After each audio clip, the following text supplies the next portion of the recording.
That is called sex ratio. बरोबर आहे, असा त्याचा अर्थ आहे. बघा याच्यामध्ये या ठिकाणी काय पॉप्युलेशनमध्ये त्याचं काय भूमिका त्या ठिकाणी बघा. सेक्स रेशो,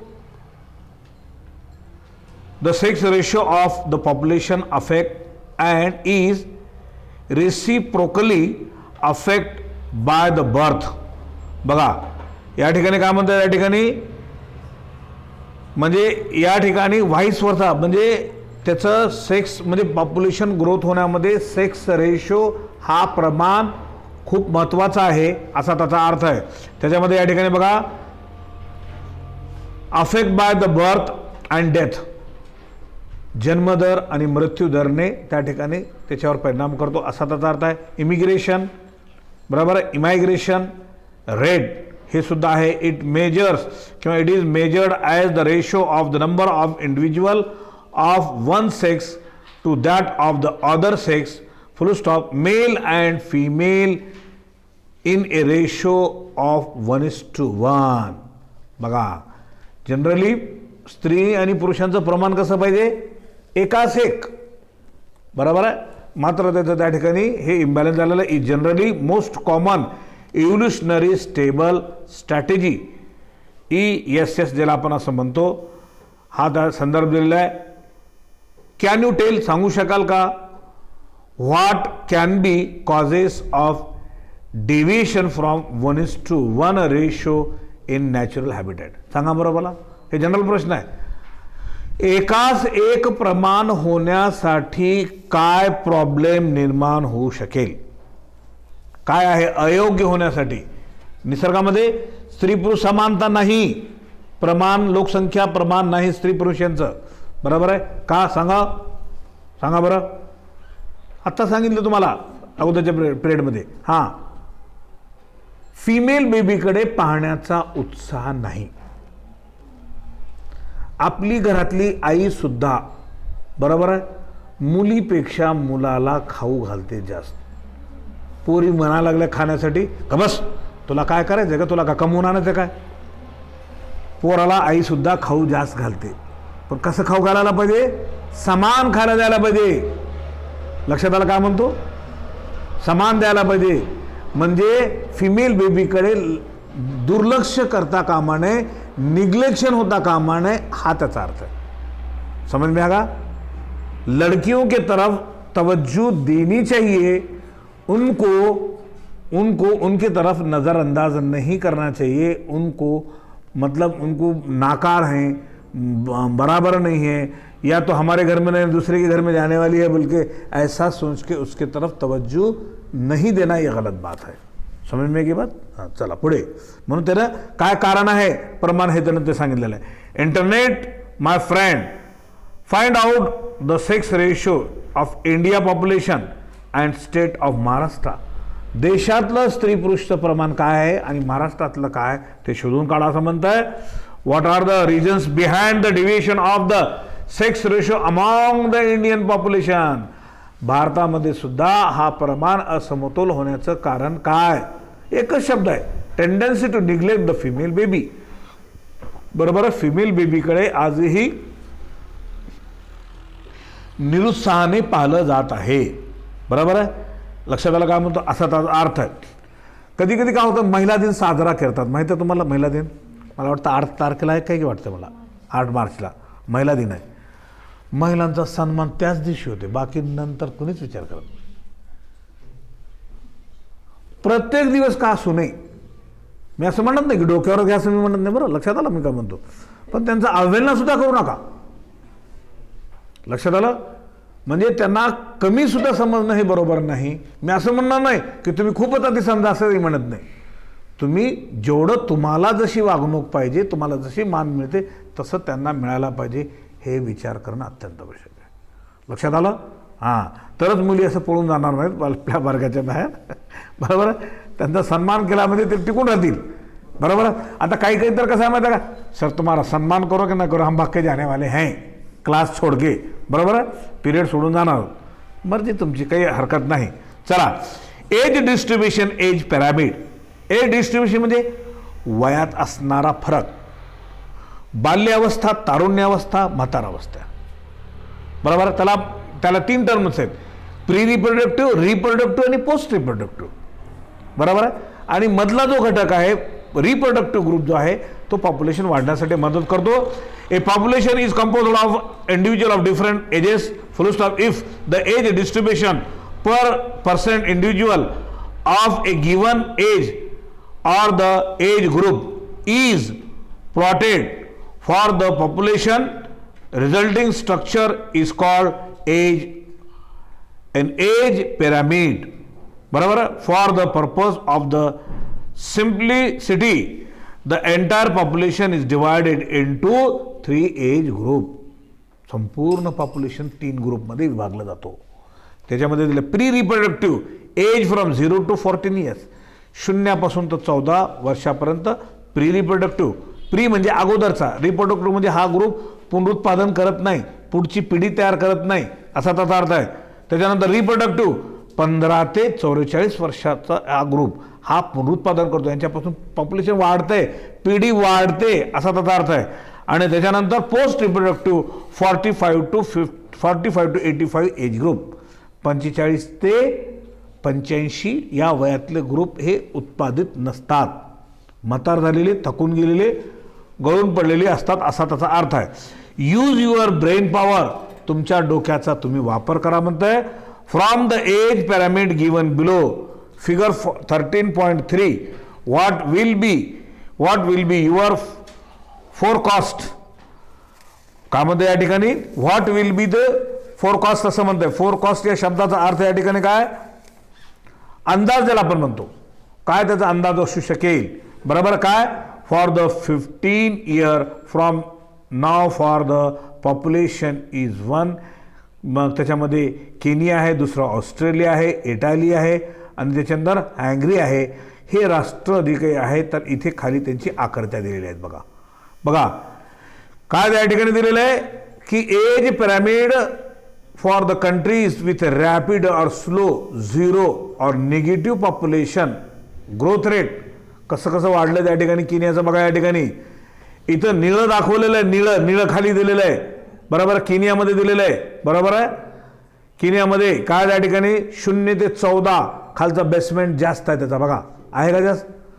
आणि त्याच्यानंतर पिवळं त्या ठिकाणी दाखवलेलं, नंतर काय दाखवलेलं आहे एज फ्रॉम 15 to 44, 15 ते 44 वर्षातला एज ग्रुप. आणि त्याच्यानंतर वर कसं आहे एज ग्रुप 45 to 85. बरोबर आहे. म्हणजे ते कशानं दाखवलेलं आहे, लालनं दाखवलेलं आहे. आणि केनिया आहे आणि ह्याच्यामध्ये युनायटेड स्टेट आहे, त्याला आपण ऑस्ट्रेलिया पण असं म्हणतो. आणि झिरो ग्रोथमध्ये, स्लो ग्रोथमध्ये ऑस्ट्रेलिया आहे या ठिकाणी. बरोबर आहे. बघा स्लो ग्रोथमध्ये खूप जास्त नाही संख्या यांची. बरोबर आहे. लिमिट म्हणजे व्यवस्थित आहे. आता ह्यांचं जर प्रमाण जर बघितलं तर वर खालून तर वर पण कमी कमी होत गेलेलं आहे. मात्र इकडं केनियामध्ये बघा त्या ठिकाणी खालचा भाग किती जास्त आहे, उत्पादन करणारा खूप आहे. बरोबर आहे. आणि मात्र इथे त्या ठिकाणी बघा स्लो ग्रोथ होऊ लागले आहे. बरोबर आहे. आणि तिथं आता इथं वर जर बघितलं डेन्मार्कमध्ये आणि इटलीमध्ये बघितलं तर झिरो ग्रोथ आहे खालचा. बरोबर आहे. बरोबर आहे की काय म्हणतो त्या ठिकाणी, म्हणजे सुरुवातच त्या ठिकाणी खूप कमी आहे, वर मात्र त्या ठिकाणी वाढलेलं दिसतंय. आणि त्याच्यानंतर निगेटिव्ह ग्रोथमध्ये त्या ठिकाणी जर्मनी आहे, हंगरी आहे, याच्यामध्ये निगेटिव्ह म्हणजे खालचा भाग अतिशय कमी आहे आणि वरचा वाढत गेलेला आहे. मेल आणि फिमेलचा प्रमाण तसं दाखवलेलं आहे ठिकाणी. पुढे बघा त्याच्यानंतर आहे density of population in a habitat during a given period fluctuates due to change in 4 basic process. Fluctuation म्हणजे त्याच्यामध्ये वेगवेगळेपणा, विभिन्नता निदर्शन असते, एक जैसा नाही आहे चारों का भी, असा त्याचा अर्थ आहे. त्याच्यानंतर पुढे या ठिकाणी न्यू बर्थ कॅपिटल बी, नवीन जन्म आलेले, त्याच्यामध्ये immigration contribute to increase in the population density. जन्मदरामुळे त्या ठिकाणी लोकसंख्या वाढते आणि परदेशातून आलेली लोक वास्तव्यासाठी त्याच्यामुळे पॉप्युलेशन काय होतो, त्याची लोकसंख्येची घनता वाढते असा त्याचा अर्थ आहे. त्याच्यानंतर पुढे बघा या ठिकाणी death and immigration lead to decrease the population density. मरने वालों का तादाद ज़्यादा अगर हो गया फिर उसके बाद में लोग गांव छोड़ के अगर बाहर जाने लगे तो उस गांव की, उस देश की, उस राष्ट्र की क्या होती, पॉप्युलेशन की डेन्सिटी, घनता कमी होते, असा त्याचा अर्थ आहे. चला पुढे.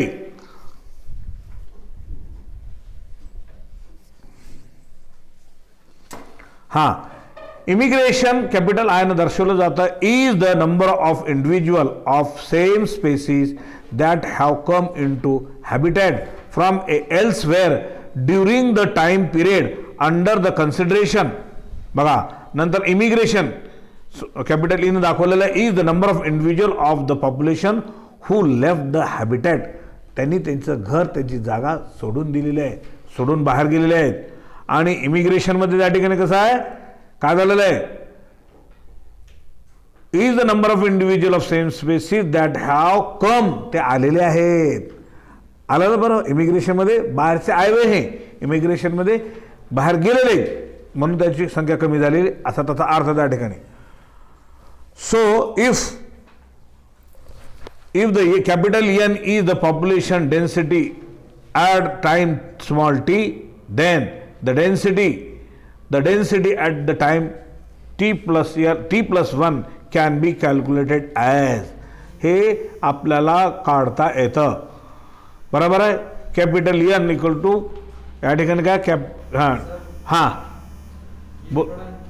क्या बोले, उधर का नहीं हुआ क्या, तो ये ग्राफ बताया मैंने, ऊपर का सा उससे डिपेंड है, तो भी ले लेंगे इंशाल्लाह. चलो कोई बात नहीं. चला पुढे बघा. या ठिकाणी काय म्हणतो, in an area if there are millions of termites and ॲन्ट्स.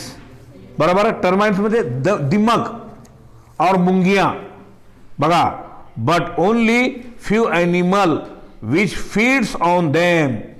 मुंगियां और दीमक बहुत ज्यादा होते हैं और उनको खाने वाले जो होते हैं उनका प्रमाण कम होता है. उनको खाने वाले जो परिंदे हैं 10-12 परिंदे ही वो दीमक को खाते हैं. बराबर. जितने दीमक हैं, जितने मुंगिया हैं, उतने परिंदे नहीं रहते खाने के लिए. बराबर. तो असा त्याचा अर्थ त्या ठिकाणी त्यांनी सांगितलेलं आहे. म्हणून which feeds on them स्टेटिंग that the population density of these predator is low. उनको प्रेडेटर बोल दो, वो मुंगियों को खाने वाले जो हैं उनकी तादाद कम होती है. Will be misleading. मग त्या ठिकाणी काय होते, दिशाभूल होते. In such cases the biomass is a more meaningful measures of the population size. The total number is again not an easily adoptable measures if the population is huge and containing is impossible or very time consuming, full stop. Sometimes for certain ecological investigation there is no need to know the absolute population densities. Relative densities serve the purpose easily well. For instant number of birds oblique insects catch per trap is a good enough measure for their total population density. We are mostly oblique. Oblique म्हणजे या ठिकाणी काय, त्या ठिकाणी सांगितलेलं आहे त्याचा म्हणजे त्यांना बंधनकारक. बरोबर आहे. जे इतर प्रेडेटर ज्यांना खाणारे आहेत तर ते त्यांना खाणं त्यांना बंधनकारक असतं. का, कारण त्याचं ते अन्न आहे. नहीं खाए तो चलता, नहीं क्या बोले तो नहीं जमता. जमेगा नहीं जमता. क्यों नहीं जमता, निसर्गाने त्याचं अन्न म्हणून त्याला तयार केलेलं आहे म्हणून तो खातो. कभी कभी हम बोलते हैं कि गलत बात है, नहीं खाना चाहिए, वो जान को जान ले रहे हैं, लेकिन उसको वो निसर्गाने तसं तयार केलेलं आहे की त्याचं ते अन्न आहे. म्हणून या ठिकाणी सांगतो, या ठिकाणी असा त्याचा obligate to estimate the population size indirectly without actually containing them or seeing them. The tiger census in our national park tiger reserve is often based on pug marks. बरोबर आहे. म्हणजे पग मार्क्स मध्ये त्या ठिकाणी फिकल पेलेट्स. आता बघा, कधी कधी जंगलातला प्राणी जर शहरामध्ये जर आला असेल तर त्यांचे पायांच्या ठशावरून ओळखतो आपण. शेर के पंजे हैं, जंगल में हमारे खेत में शेर आके गया। कभी कभी उसके जो फेसेस होते हैं, गंदगी जो बोलते हैं ना उसके, बराबर है, उसका जो गोबर बोलेंगे जो उसका जो है त्याच्यावरून त्याच्यामुळं त्याला फिकल मॅटर आपण म्हणतो, उस पे से भी पहचाने जाता है की वो जानवर यहाँ पर आकर गया है, असा त्याचा अर्थ आहे। आता त्याच्यानंतर आता बघा पॉप्युलेशन ग्रोथ, आता या ठिकाणी संख्यांचा वाढ त्या ठिकाणी कशी होते त्या ठिकाणी, the size of population for any species is a dynamic parameter. बघा डायनामिक म्हणजे एक विशेष प्रकारचा मापदंड आहे, बरोबर। कोणत्याही प्राण्यांची लोकसंख्या किंवा त्यांची संख्या मोजमाप करण्यासाठी एक विशेष प्रकारचा डायमीटर असतो। It keeps changing with the time depending on various factors including food, predation pressure, adverse वेदर्स, full stop. अन्न आहे, त्याच्यानंतर त्यांना खाणारा आहे, ॲडवर्स वेदर, जर चुकीच्या पद्धतीनं वेदर जर असेल तर त्याच्यावर शरीरावर, आरोग्यावर, वाढीवर परिणाम होतो। In fact these changes in population density that give us some idea whether it's flourishing or declining। जर त्या लोकसंख्या वाढत असलेल्या ठिकाणी त्यांना जर पोषक जर वातावरण मिळालं पोषक वातावरण मिळालं आणि खायला जर व्यवस्थित मिळालं तर ते काय होतं, वेल फ्लरिश म्हणजे जोमाने वाढतील, आरामदायक राहतील। आणि नाही तर त्या ठिकाणी त्यांना जर धोका असेल तर त्यांची संख्या ह्रास होईल म्हणजे वो खत्म होते जाएंगे, बराबर है, उनका प्रमाण नहीं रहेगा, असा त्या ठिकाणी त्याचा अर्थ या ठिकाणी दिलेला आहे। बघा त्याच्यानंतर पुढे बघा डेन्सिटी ऑफ पॉप्युलेशन, बरोबर आहे। डेन्सिटी ऑफ पॉप्युलेशन ही तर सांगितलं ना मी तुम्हाला आता, म्हणजे इमिग्रेशन आणि इमायग्रेशन, परदेशातून आपल्या देशामध्ये वास्तव्यासाठी आलेले आणि आपल्या देशातले परदेशामध्ये वास्तव्य हमेशा के लिए रहने के लिए, उनको जहाँ सहूलत दिखेगी वहाँ रहेंगे, बराबर आहे, त्यांना जिथे बेनिफिट असेल तिथे त्या ठिकाणी। आणि त्याच्यानंतर आता ठिकाणी बघा ग्रोथ मोल्ड्स मॉडेल्स ज्याला आपण म्हणतो, does the growth of a population with time shows any specific and predictable pattern, बरोबर आहे। प्रिडिक्ट म्हणजे अंदाज ज्याला आपण म्हणतो, त्यांचं जे काही टाईम असेल तर त्यांचं प्रमाण असेल तर त्या आपण अंदाज लावू शकतो। आता बघा उदाहरण सांगतो, वाघांची संख्या वरचीवर कमी होत चाललेली आहे कारण त्याची शिकार जास्त होऊ लागली, शासनानं त्याच्यावर बंदी आणलेली आहे। खरं तर वाघ हिंस्र प्राणी आहे, पण मानवानं काय आपल्या शकली लढून त्यांना पिंजऱ्यात अडकून त्यांना फासून पकडतात आणि त्याची सालपट आहे, त्यांची त्वचा आहे, त्यांचे नख आहेत, हे मौल्यवान अशा पद्धतीने विक्रीली जातात। दातांचं सुद्धा त्या ठिकाणी विक्री होते आणि त्याचा तो व्यवसाय करतात, म्हणून त्याचं त्या ठिकाणी काय करते, त्याची शिकार होते। बघा does the growth of the population with the time show any specific and predictable pattern, we have been concern about the unbridled human population growth and problem created by it in our country, full stop, and it is therefore natural for us to curious if other animal population in nature behave the same way or show some restraint on the growth।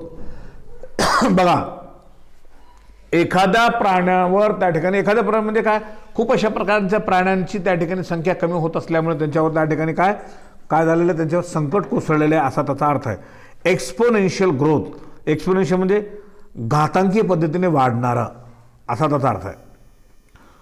Resources like food space are essential for any growth of a population, कोणतेही वाढत असलेल्या लोकसंख्येला अन्न, जागा, बरोबर आहे, त्या ठिकाणी हे अत्यंत आवश्यक आहे।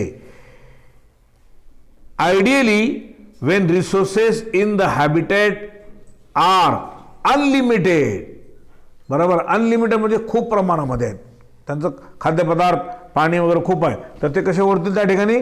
इच species has ability to fully realize its innate potential to grow in number, जन्मताच त्यांची संख्या खूप वाढेल. इननेट म्हणजे जन्मताच, बरोबर.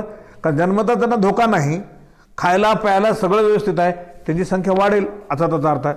Then the population grows in an exponential or geometrical proportion. Geometrical म्हणजे गणितीय पद्धतीने, गुणाकारीय पद्धतीने त्यांची संख्या वाढेल असा त्या ठिकाणी त्याचा अर्थ आहे. आता एक्सपोनेन्शियल तर या ठिकाणी दिलेलं, त्या ठिकाणी बघा काय आहे, तर त्या ठिकाणी ग्राफ आहे. कसा त्या ठिकाणी खालून हळूहळू वाढत वाढत वाढत वाढत वाढत एकदम वर गेलेलं, ते समझ में आ रहा है. मिसाली तौर पे ये ऐसा एक ग्राफ है, ये यहाँ से इतनी बढ़ हो रही है, फिर ये बढ़ हो गई, ये बढ़ हो गई, ये बढ़ हो गई, ऊंचाई, ये ऊंचाई चलेगा, म्हणजे असा त्याचा अर्थ. तो ग्राफ या ठिकाणी दाखवलेला आहे. झाला.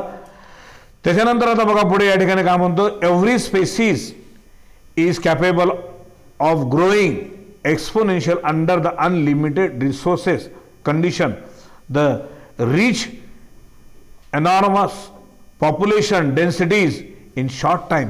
कमी वेळेमध्ये कमी जागेमध्ये त्या ठिकाणी त्यांची संख्या जर जास्त असेल, अन्न पाणी कमी जर मिळत असेल तर त्याचा परिणाम होतो. Darwin shows how even a slow growing animal like elephant could reach the enormous number, full stop, provided food and species remain unlimited. बरोबर आहे. त्याच्यामध्ये या ठिकाणी डार्विनने सुद्धा आपल्या थेअरीमध्ये दाखवलेलं आहे, ज्यांची खाण्यासाठी रिसोर्सेस जर कमी जर असेल तर त्यांच्यामध्ये काय होतो, स्ट्रगल फॉर एक्झिस्टन्स. जो खाएंगा वो आगे बढ़ेगा, जो जीता वो सिकंदर असा त्याचा अर्थ आहे. But resources like food, space are not always unlimited.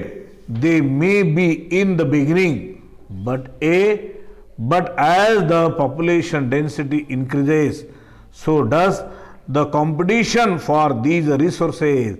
जर त्यांची संख्या जर वाढली, कोणाची, ज्यांची असेल ते, ज्या ज्या सजीवांची असेल ते, काय होईल त्या ठिकाणी, रिसोर्सेस मिळवण्यासाठी त्यांच्यात कॉम्पिटिशन होईल. लक्षात आलं. रिसोर्स म्हणजे काय, अनाज है, पानी है, बराबर है. समझो पानी का प्रमाण कम होगा तो क्या करेंगे, हम पानी के लिए झगड़ते हैं ना, बराबर है. तुम देखते हैं पानी के नल के पास जाएंगे तो या ठिकाणी पाणी मिळत नसेल आणि पाणी फुल येत असेल तर वाया जाते, कोणीच बघत नाही त्या ठिकाणी. नाही येत असेल तर आपण त्यासाठी भांडतो असा त्याचा अर्थ त्या ठिकाणी. म्हणून या ठिकाणी तसं सांगितलेलं ते resources. So does the competition for those resources resulting in slow down in the rate at which the original population was growing, full stop. This result in logistic or sigmoid growth curve. आता sigmoid growth curve इथं दिलेलं आहे बघा. Logistic काय दिलेलं आहे इथं का आकृतीमध्ये बघा, या ठिकाणी 13.5 मध्ये काय झालेलं आहे, इकडे त्या ठिकाणी टाइम दिलेला आहे, किती कालावधीला कसं वाढतंय, तिथं ग्राफ वाढलेलं आहे शून्यापासून, बरोबर आहे. Growth size weight of the organism, ऑर्गॅनिझमची साईज, त्याचं वाढ, त्याचं त्या ठिकाणी असणारं जे काही असेल ते सगळं, त्याची संख्या, ते सगळं वाढत असलेलं आहे. आणि इकडे टाईम, किती टायमिंगमध्ये बघा, हे किती इथे दिलेलं त्या ठिकाणी बघा, इथं असं दिलेलं आहे किती टायमिंगमध्ये वाढतंय. हे टायमिंग आहे, हे टायमिंग, हे टायमिंग, बरोबर. ह्या टायमिंगमध्ये हे किती वाढलेलं आहे, इथून इथपर्यंत टायमिंग आहे, हे टायमिंग आहे, हे टायमिंग आहे, हे वाढत असलेलं, हे वाढलेलं एकदम वाढलं ते. आणि नंतर इथं स्टेशनरी झाले. स्टेशनरी म्हणजे स्थिर झालं. इथे आकृतीमध्ये बघा या ठिकाणी काय, लॉग फेज, बरोबर आहे. लॉग और एक्सपोनेंशियल फेज. एक्सपोनेंशियल म्हणजे ऊपर बढ़ता हुआ ग्राफ का हिस्सा, आणि वर म्हणलं स्टेशनरी फेज. स्टेशनरी म्हणजे वहां रुक गया है वो, बराबर. रुका वो तो पूरा नहीं, लेकिन उसकी बढ़ रुक गई है, वो अब वो तरीके से नहीं होने वाली, असा त्याचा अर्थ आहे. म्हणून या ठिकाणी सांगितलं बघा, या ठिकाणी काय, लॉजिस्टिक ग्रोथमध्ये competition between the individual for limited resources will weeds out the weaker ones. Only the fittest individual will survive and reproduce. Fittest म्हणजे जे धष्टपुष्ट आहे तेच घुसून खाईल, बराबर आहे. जिसकी ताकद, जिसकी लाठी उसकी भैंस म्हणतो ना आपण, बरोबर आहे. ज्याच्यात ताकद असेल तर तोच अगोदर जाऊन त्या ठिकाणी खाईल. आणि काय म्हणतो या ठिकाणी, म्हणून काय, तो मजबूत असेल आणि नंतरची त्याच्यापासून पिढी तयार होणारी त्या ठिकाणी प्रवृत्त होऊ शकेल. नॅचरल रिसोर्सेस असा त्याचा अर्थ आहे. सर्वाईव्ह आणि रिप्रोड्यूस पुन्हा उत्पादन करू शकेल. In nature a given habitat has enough resources to support a maximum possible number beyond which no further growth is possible. आता त्याच्या पुढे स्टेशनरी एकदा जर स्टेज आल्यानंतर त्याच्या पुढे त्याची ग्रोथ होणार नाही. स्टेशनरी म्हणजे स्थैर्य अवस्था, जबकि उसकी बळ रुक गई है असा त्याचा अर्थ. म्हणून या ठिकाणी काय म्हणतो पुढे बघा, या ठिकाणी beyond which no further growth is possible. Let us call this limit as a nature carrying the capacity K for that species in that habitat. त्या हॅबिटॅटमध्ये असणारी स्पेसिस वाढत असलेली असा त्याचा अर्थ आहे. त्याच्या खाली बघा, population growing in a habitat with limited resources बरोबर शोज इनिशियली लॉग फेज. म्हणजे काय, सुरुवातीला नैसर्गिक साधन त्यांना असणारे जर लिमिटेड जर असेल, अनाज पानी उनके बड़ की जो लगने वाली चीज़ें बहुत लिमिटेड है, कम है.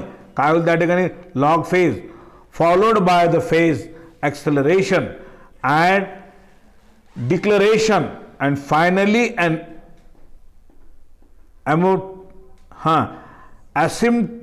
asymptote when population density reaches the carrying the capacity. A plot for population density capital N दाखवलेलं आहे in the relation to time small T result in the sigmoid curve. आता इथे जे कर्व जे आलेले आहे ना, त्याचं कर्वचं नाव सिग्मॉइड असं म्हटलेलं आहे, असा त्या ठिकाणी त्याचा अर्थ आहे. लक्षात आलं. त्याच्यानंतर पुढे बघा, याच्यामध्ये काय म्हणतो या ठिकाणी, this types of population growth is called age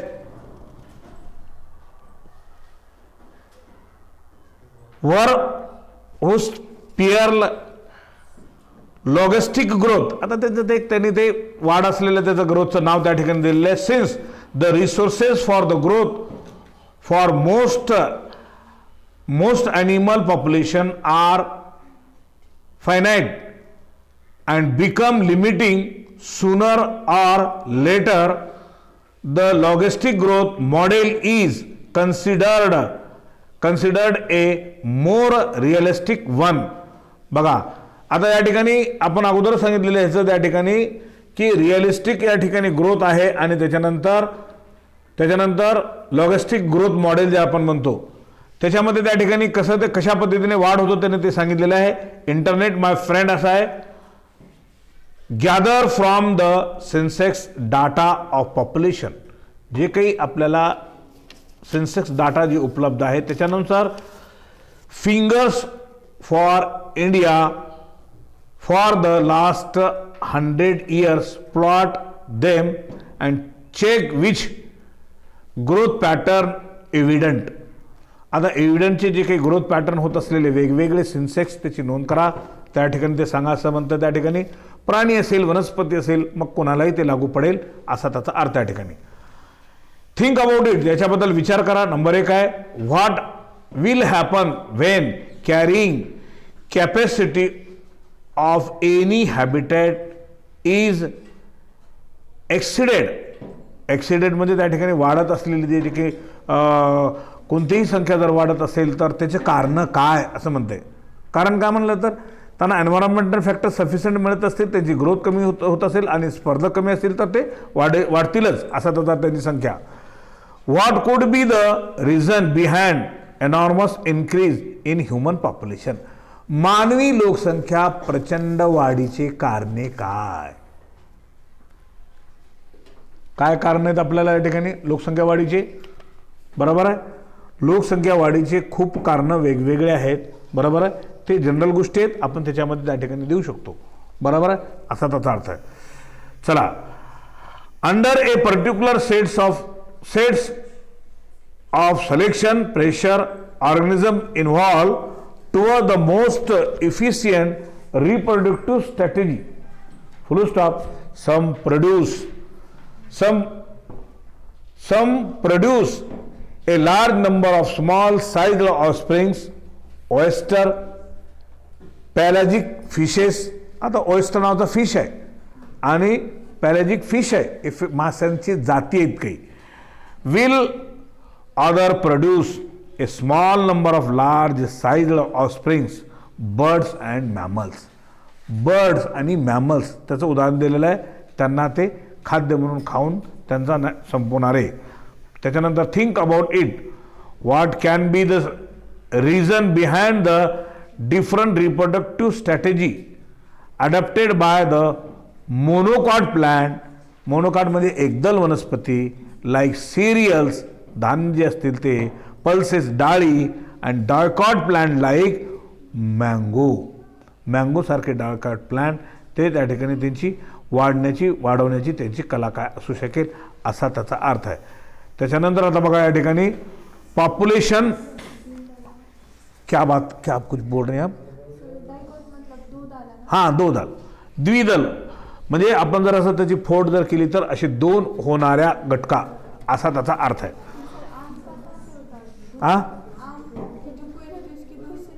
होता ही आप खाली कोई देखे ऊपर की, अंदर होता उसका बीज. समझ में आ गया आपके? वो कोई जो है ना नाही त्याचं म्हणणं बरोबर आहे, कारण त्यांना ते टर्पलवरचं बघितलेली. वो फोड़ो, वो फोड़ने के बाद अंदर जो कोई रहती है उसको देखो. बराबर आहे, असा त्याचा अर्थ आहे. आता बघा याच्यानंतर या ठिकाणी पुढे आहे पॉप्युलेशन इंटरॅक्शन. आता याच्यामध्ये तुम्हाला आता हे तर फक्त जनरल सांगतो आणि तुम्हाला मोकळं होतो. हे जनरल वाचण्यासारखं आहे. पॉप्युलेशन इंटरॅक्शन म्हणजे काय? वेगवेगळ्या पॉप्युलेशनमध्ये इंटरॅक्शन. उदाहरण सांगतो. इंटरॅक्शन म्हणजे काय? त्यांच्यातलं देवाणघेवाण.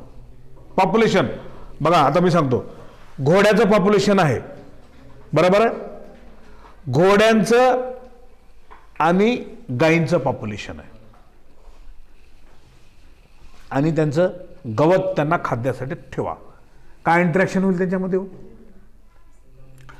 घोडे स्पर्धा करतील गायींच्या तुलनेने ते गवत खाण्यासाठी, बरोबर आहे. दॅट इज इंटरॅक्शन, बरोबर आहे. आणि गायी सुद्धा ते खाऊ नयेत म्हणून अगोदर वडचर करून घेतील. That is interaction.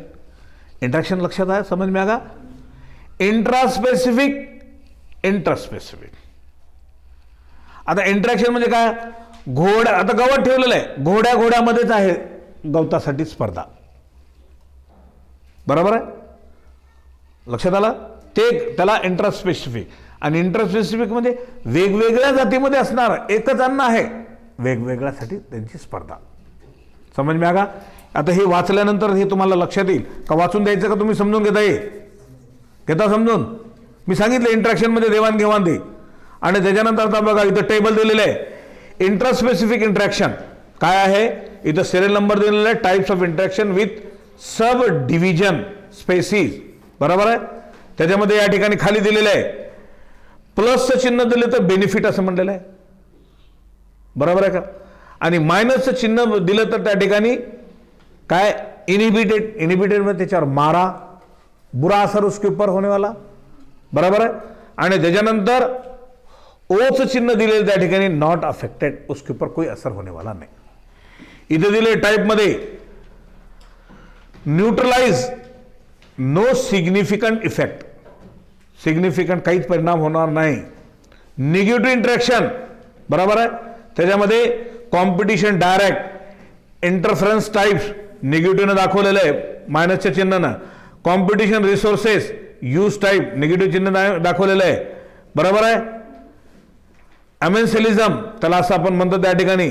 आणि नंबर 3 आहे पॉझिटिव्ह इंटरॅक्शन, बरोबर आहे. आणि त्याच्यामध्ये सिम्बॉयसिस, म्युच्युअलिझम. सिम्बॉयसिस म्हणजे दोनों का भी फायदा. अब यहाँ एक किताब है, किसकी किताब है ये? इनकी किताब है, जबकि आपकी नहीं है यहाँ. तो आप क्या करें? इनके अंदर तुम्हारा धक्का ले रहे हैं, बराबर है. और कभी तुम्हारे पास उनके पास नहीं रहे तो तुम बुला के लेंगे उनको, हाँ आ जाओ इधर मेरे पास है बोल के, बराबर है. ये क्या होगा? देवान घेवान होगा, बराबर. इंटरॅक्शन म्हणजे देवान घेवान. बोथ आर बेनिफिट म्युच्युअल शब्द लक्षात घ्या या ठिकाणी अर्थ सांगतो, बरोबर आहे. आणि त्याच्यानंतर कॉमेन्सिलिझम, कॉमन असलेले. आता पुढे आहे त्या ठिकाणी कॉम्परेशन, त्याच्यामध्ये पॉझिटिव्ह इफेक्ट आहे. चौथा आहे बोथ पॉझिटिव्ह और निगेटिव्ह. फायदा भी है तोटा भी. Interaction, parasitism, प्रिडेटेशन. पॅरासिटिझम म्हणजे दुसऱ्यावर जगणारे, प्रिडेशन म्हणजे दुसरों को खाने वाले. बरोबर आहे, असा त्या ठिकाणी त्याचा अर्थ आहे. आणि मला असं वाटतं की आता इथे या ठिकाणी आता हे म्युच्युअलिझम, कॉम्पिटिशन हे नंतरच्या तासिकेमध्ये तुम्हाला मी सांगतो. ठीक आहे, कळालं या ठिकाणी. इथे हा भाग इथे संपवतो. आता हेच आता अगोदर जे घेतलेलं आहे त्याचं विश्लेषण ह्याच्यामध्ये येणार आहे. म्हणून ते उद्या म्हणा, आणखीन कधी म्हणायचं ते म्हणा, त्यावेळेस आपण घेऊया. ओके.